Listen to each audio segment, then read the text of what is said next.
So today we are going to unbox the adidas NIZZA Pride Pack. Sige, focus natin yan. So yeah.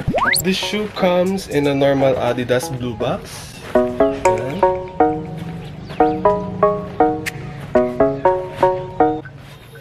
And then, pag binuksan mo siya dito sa loob, meron siyang special paper which is in color rainbow na may Love Unites details. This is the actual shoe.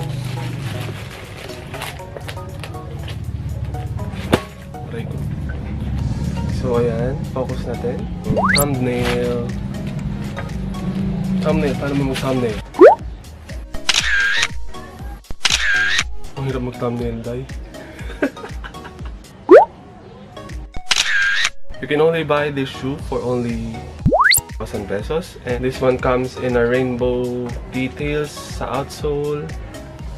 And magkaiba sila ng details. So obviously, meron siyang rainbow. Meron siyang rainbow details dito. Then comes yellow, orange, red. And an Adidas logo here. Yung upper material niya is made out of canvas. And dito sa shoe toe box is made from a rubber na may green lining everywhere. Yeah. Yung kabila, meron siyang red lining. So, I am making this video to commemorate the Pride Month. This June, we are celebrating the Pride Month. This June, hindi lang itong NIZZA yung na-release ng Adidas. So, meron pang Oswego and Continental 80. So, umorder din ako online ng Continental 80 and I will be unboxing that soon. Anyway, sa insole niya, meron din siyang Love Unites logo. Focus natin, focus. Yan. Yan, yun. If you want this shoe, sad to say na sold out na siya every stores and online. So, mura kasi siya. It's only 4,000 pesos. Mabilis siya naubos dahil sobrang mura lang. Anyway, this is just a quick unboxing and quick review. Basahin lang natin.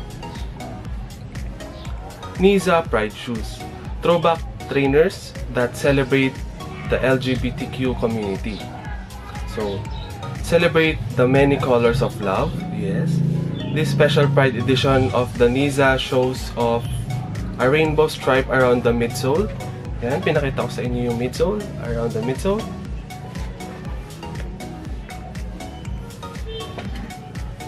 These shoes have a low top silhouette. Yan, low top silhouette. Low cut lang siya. And the canvas upper inspired by classic b-ball basketball styles. So, way back then, the NIZZA shoes is used for basketball. So si Adidas kasi nowadays, yung mga classic shoes niya, ginagawa niyang lifestyle shoes, and this is inspired by sports. Just like Stan Smith, which is inspired by tennis shoes. Adidas Superstar is also a basketball shoes way back then. And another shoes that is inspired by tennis is the Continental 80. The vulcanized outsole adds flexible durability. The outsole is made up of gum sole.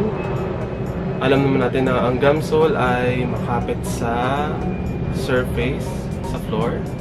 Meron kasi akong paniniwala na kapag nakakita ka ng 1. Limited edition shoes, number 2, last piece na siya, and number 3, size mo siya. So, hindi na ako mag-hesitate na bibiling ko na siya agad kasi it's now or never. I hope you like this video, and if you like it, don't forget to click the like button and don't forget to subscribe also down below. So if you want me to unbox another shoes from Adidas, just comment your suggestions below. So I will be so glad to read. Thank you so much, guys. And always remember that don't just stand up, stand out. Yes. Bye.